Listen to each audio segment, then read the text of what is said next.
রাজ্য জুড়ে একেবারে প্রচন্ড গরম, কিন্তু সেই প্রচন্ড গরমকে উপেক্ষাই করতে হবে রাজনৈতিক নেতাদের, বিশেষ করে প্রার্থীদের। আর পায়ে পায়ে প্রচারে আজকে দেখাচ্ছে কীর্তি আজাদ, বর্ধমান দুর্গাপুরের প্রার্থী। তার প্রতিদ্বন্দ্বী দিলীপ ঘোষ। প্রতিদিনই নিজেদের মধ্যে উত্তপ্ত বাক্য বিনিময় হচ্ছে।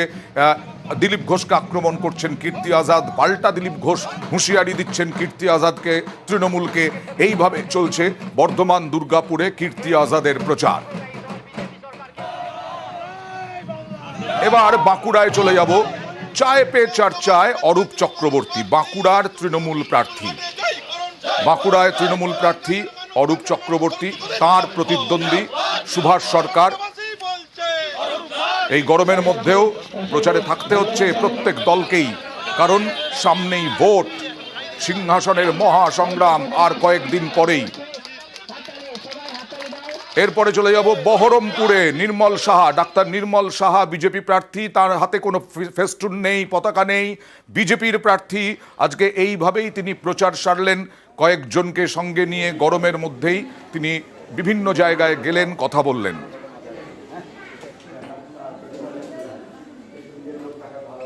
অর্জুন সিং, তিনিও প্রচারে, বারাকপুরের বিজেপি প্রার্থী। তার প্রতিদ্বন্দ্বী পার্থ ভৌমিক, তিনি একেবারে পার্থ ভৌমিককে হারাতে যথেষ্ট পরিমাণে লড়াই করবেন, এরকমটাই দাবি করেছেন।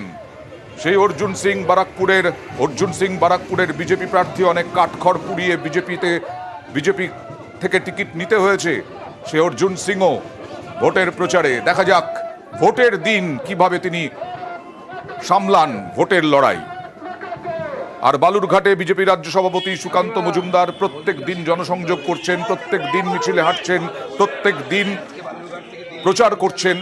এবং আজকে সেই বাজারের মধ্যেই বিভিন্ন বাজারে যারা বসছেন বিক্রেতার কাছে, তাদের লিফলেট সহ বিভিন্ন প্রচার স্লোগান, তাদের কাছে ভোট দেওয়ার জন্য আবেদন জানালেন। তমলুকে চলে যাব। তমলুকের সিপিআইএম প্রার্থী সায়ন বন্দ্যোপাধ্যায়, তিনিও প্রতিদিন প্রচার সারছেন। তমলুকে তার প্রতিদ্বন্দ্বী দেবাংশু ভট্টাচার্য, তৃণমূল প্রার্থী।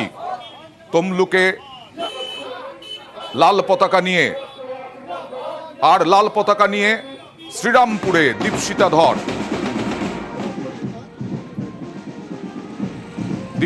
ধর, শ্রীরামপুরের সিপিআইএম প্রার্থী, তিনিও প্রচারে। তার জন্য দাঁড়িয়ে রয়েছেন, তাকে দেখার জন্য বিভিন্ন মহিলারা ডাবের জল খাওয়াচ্ছেন। এইভাবেই প্রচার সারছেন প্রতিদিন প্রত্যেকটা দলের প্রার্থী।